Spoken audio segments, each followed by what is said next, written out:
Back with another reaction video. This time reacting to, I hope I'm pronouncing this right, the Battle of Immae, 272 AD, how Aurelian restored the Empire, Part 2 by History March. Now, if you haven't seen my reaction to the first episode in this series, I suggest you check that out before checking this one out.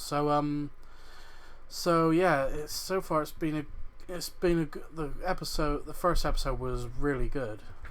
And gave us some good insight, and so I'm not going to ramble on too long. So if my usual disclaimer when I react to any historical content, if I don't give so much as what is considered a proper reaction, it's probably obvious that I don't know much about the subject at hand. And if I do have any input, I'll most likely pause the video and give out my input, or might ask some curious questions which hopefully will be answered in the comments below. So with that being said, the link to the original video will be in the description down below. Please go and subscribe to History March and check out their channel and support them as best you can. So without further ado, let's get this up on screen and let's get into this. Hey guys, if you missed part 1 of this mini-series, you can find it here.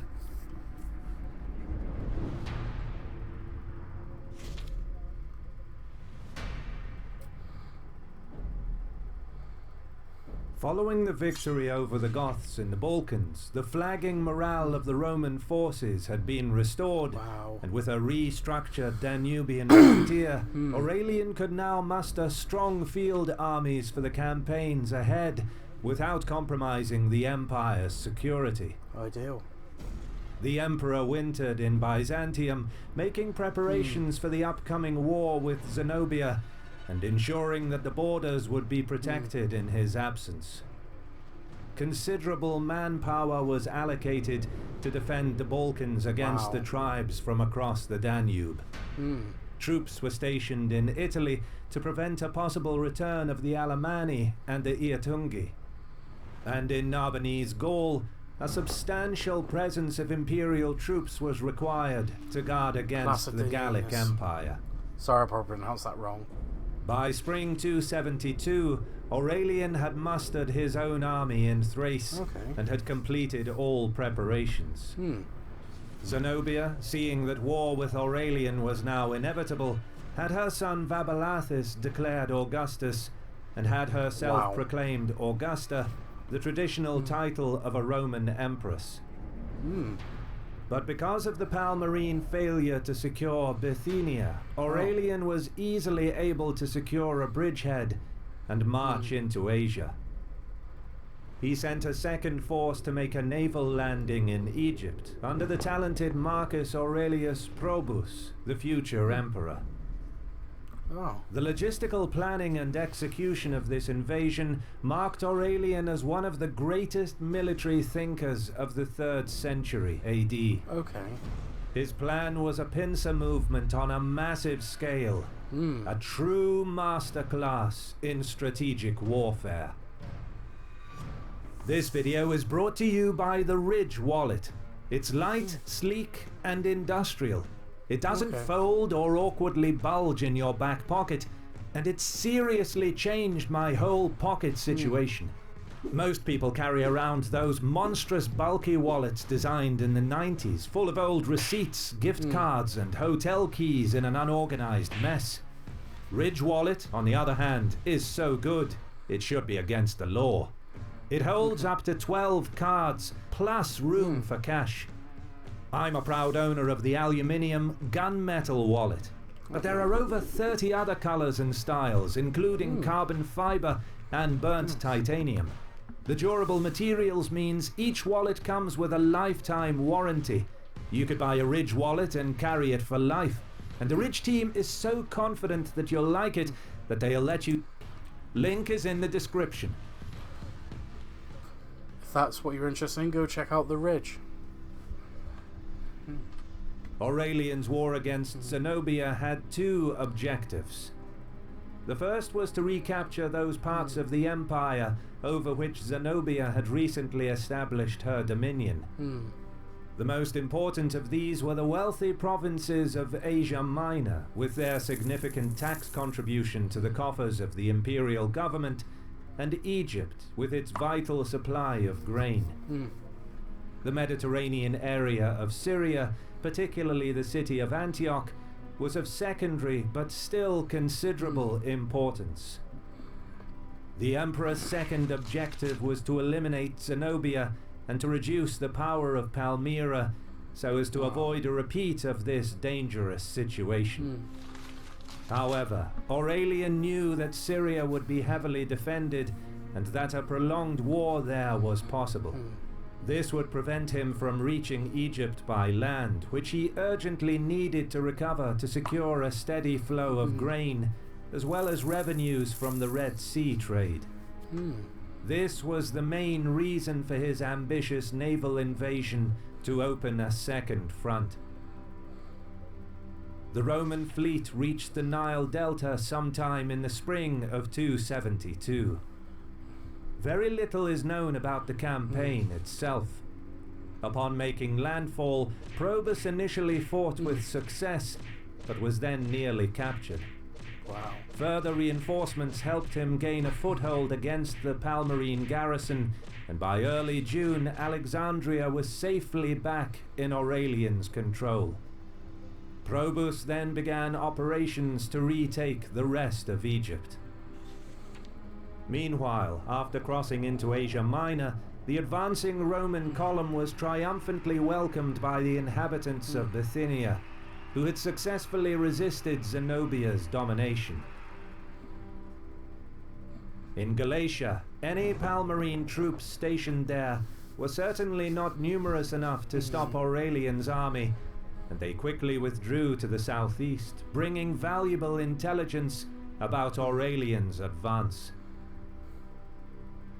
With the loose Palmyrene hegemony evaporating before him, the emperor was welcomed without a struggle by the citizens of Ancyra, the provincial capital.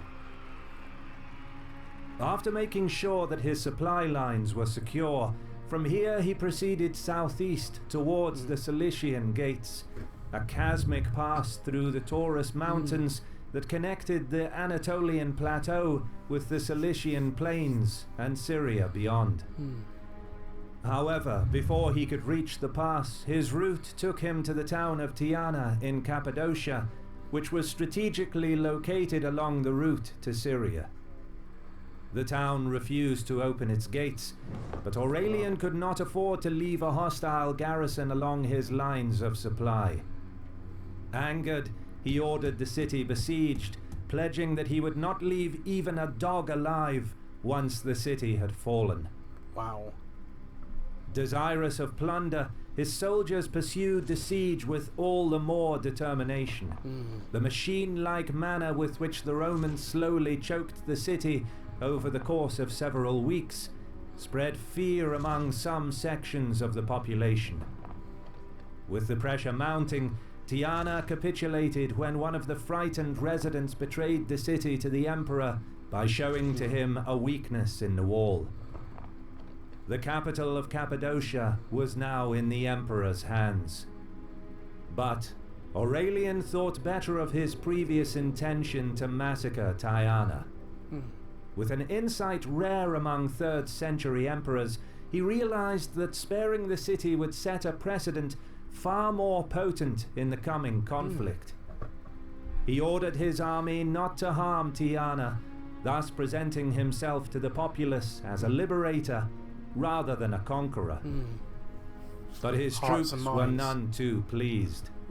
They expected to be allowed to plunder the city and angrily demanded that Aurelian stand by his promise. This was indeed a dangerous move. Amidst the heightened political military tensions of the 3rd century, many an emperor and usurper were lynched by their own soldiers for refusing plunder. That Aurelian managed to survive this encounter reflects his ability to foster strong relations with his soldiers at a time when armies were prone to rebellion against their commanders. Not allowing himself to be intimidated by his men, the Emperor admitted that he had indeed ordered that no dog in Tiana be allowed to live. Accordingly, he ordered his soldiers to kill all dogs in the city. Damn. The anger of the soldiers was dispelled by their laughter at this response. Aurelian went on to explain his decision to the troops. We waged war to free these cities. If we pillage them, they will never trust us. This display of sound political judgment, basically hearts and minds. So I didn't know how.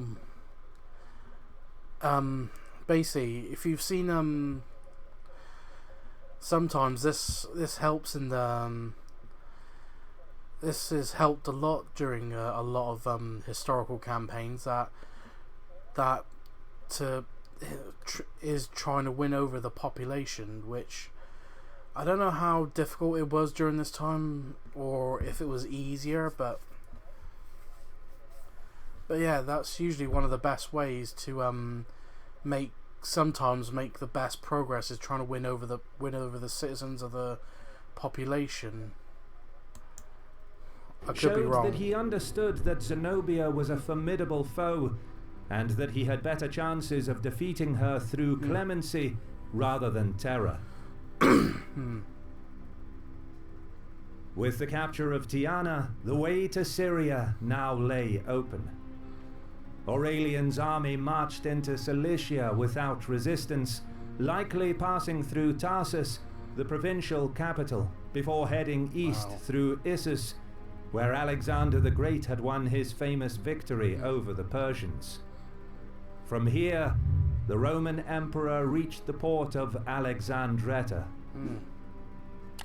Although he had gained control over Asia Minor with relative ease, before him now lay Syria, the heartland of Palmyrene power.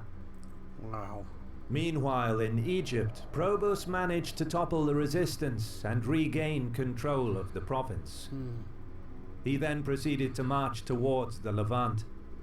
He pressed the Palmyrenes from the south and perhaps secured the loyalty of the Cyrenian 3rd Legion in Arabia, which had been previously subdued and its general killed by Zenobia.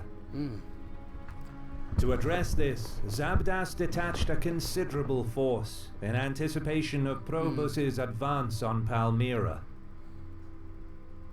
Having lost Alexandria, the queen now had one remaining mint under her control in Antioch.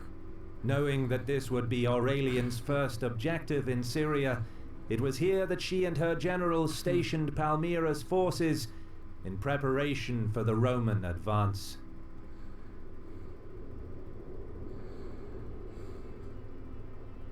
Aurelian's army consisted of legionary detachments drawn from Rhaetia, Noricum, Pannonia, and Moesia, as well as Praetorians and Moorish and Dalmatian cavalry, who served as elite mounted units. Zabda's army consisted of Palmyrenes and other Syrians, but also various other Roman units that had declared their loyalty to Queen Zenobia's family. Palmyra's greatest advantage over Aurelian's army was their Klebanari, or super heavy cavalry. Wow. These mounted units were better armored and more numerous than Aurelian's Dalmatians and Moors. The Roman emperor began crossing over the mountains. He had received unwelcome reports that the Palmyrenes lay between him and Antioch. Zabdas drew up his army in the Orontes plain on the western side of the Lake of Antioch to the north of the city. Here he could intercept Aurelian's advance along the road from Alexandretta at a narrow point where the flat terrain was especially well suited to the battle tactics of the Palmyrene heavy mailed cavalry. However, Aurelian refused to fight Zabdas on the battlefield of his own choosing. Knowing that a direct assault would be to surrender operational and tactical advantage to the enemy, he instead decided to march to the east of the lake, seeking to outflank the Palmyrene position. This maneuver had 3 advantages. First, the Palmyrines anticipated a frontal assault from the north and might become confused by an attack from their rear. Second, he would block the enemy's line of retreat to the east, and if he could reach the city, he could also close off the road leading south. Lastly, the terrain south of the lake was less suited to Zabda's formidable cataphracts. However, the Palmyrine general got wind of Aurelian's maneuver. Having already stationed a small contingent to guard the road to Beroia, he sent his elite heavy cavalry to bolster their ranks. He could ill afford to lose his line of retreat, so it was imperative that they intercept Aurelian's army on the plain to the east of the lake before they could reach the hilly terrain further south, where his cavalry would be at a disadvantage. The Emperor's scouts soon brought back reports of Palmyrine movements. Realizing he had lost the element of surprise, Aurelian led most of his cavalry ahead of the main body of the army. He was well aware of the fearsome reputation of the Clibanarii, and did not want to risk his infantry against Zabdas's heavy cavalry.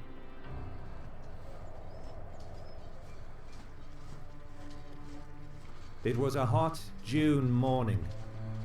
The Roman Emperor marched at pace well ahead of the rest of the army, with a cavalry contingent of around 5,000 strong, hoping to outflank Zabdas at Antioch. With him, he had the veteran Dalmatian and Moorish light cavalry, which had been under Aurelian's command for a number of years before he became emperor, serving as the elite cavalry arm of the Roman army. They were a tactically astute branch of the military, capable of executing battle plans across vast distances with precision, and had participated in numerous campaigns, often being the deciding factor in major engagements. However, Aurelian found that his way was blocked by the Palmyrine heavily armored cavalry, arrayed on the Antioch-Beroia road. Zabdas's cataphracts were of even better quality than Aurelian's Dalmatians and Moors. These troops had been forged in the fire of the Persian wars, and perhaps represented the very pinnacle of cavalry warfare in the 3rd century AD. It is likely that Zabdas fielded up to 5,000 of these troops at Immae, but their exact strength and composition remains unclear. The Palmyrines traditionally used light cavalry and dromedary archers, so it is possible that these heavy cavalry units were not local and were in fact cataphracts of the Roman army in the east, which were controlled by Queen Zenobia. Rome employed such units as an answer to Persian cataphracts, and they would have been controlled by Zenobia's husband before he was assassinated. This further confirms that the conflict between Rome and Palmyra was in fact a civil war. Despite this, ancient sources descended from Aurelian's propaganda portrayed Palmyra as an external enemy, even though they were an integral part of the empire for centuries. Further evidence of this propaganda can be seen in their portrayal of Zenobia as an Eastern barbarian, a foreigner, despite her family having senatorial status. The fact that she was of Syrian descent was clearly used against her by the central imperial government. Aurelian presented Zenobia's son as an illegitimate ruler, but ironically it was Aurelian himself who lacked senatorial status before he took power. He was an Illyrian general who killed his way to the throne, overthrowing Quintilius, and, according to some sources, he played a role in the assassination of Emperor Gallienus. Aurelian did eventually get senatorial support, but he had earned it through brute force. Likewise, the troops from both armies used to be part of the Roman military before the war. At Immae, the two commanders fielded their best mounted contingents, both understanding the importance of the opening encounter. Around mid-morning, Aurelian gave the signal. On the other end, Zabdas rose to the challenge. Undoubtedly, the heavily armored cataphracts were encouraged, seeing the light Dalmatian and Moorish cavalry. Little did they know that Aurelian was one of the finest cavalry commanders of his time. Just before the first charge of the enemy, he instructed his men to wheel about and not risk close quarters combat with their heavier counterparts. The light-armed cavalry feigned retreat, inviting the enemy to give chase. This encouraged the Palmyrines to press forward in anticipation of an easy victory. Whenever a minor clash occurred, Aurelian's lighter units would flee. With each charge of Zabdas's cataphracts, the nimble Dalmatians and Moors used their speed to avoid the confrontation and retreat along the main road towards the town of Immae. The Palmyrines pursued the Romans for several kilometers. Soon enough, the Syrian midday sun began taking its toll. True to the word Clibinarius, meaning oven man, the Palmyrine Clibinari and their horses suffered in the heat, having maintained the chase in their heavy armor. Aurelian noticed the exhaustion of the enemy. On cue, he turned his cavalry and countercharged the pursuers. Taken by surprise, the Clibinari could not put up an effective resistance, nor flee their nimble enemy. The slaughter was terrible. The tired heavy horsemen were either slain in their saddles or thrown off their horses and mangled by the hooves of friend and foe. Few managed to escape the carnage and find their... So basically like the Third Crusade, I take it. A heavy armored force moving away from water in the heat of summer. Way back to Antioch. Aurelian's tactics at Immae relied on the veteran Dalmatian and Moorish cavalry, their steely discipline, courage, and their ability to coordinate an effective and timely counterattack after retreating a great distance. Their deadly efficiency demonstrated the Emperor's tactical expertise, as well as his experience as a cavalry commander. In one fell swoop, he had dealt a crippling blow to Palmyra's most powerful military asset, their vaunted heavily armored cavalry. However, further to the south, the Palmyrines still possessed cavalry that far outnumbered those available to the Emperor, including a reserve of cataphracts. Aurelian knew that the battle had by no means secured the defeat of Zenobia's regime, and that the outcome of the war was yet to be decided.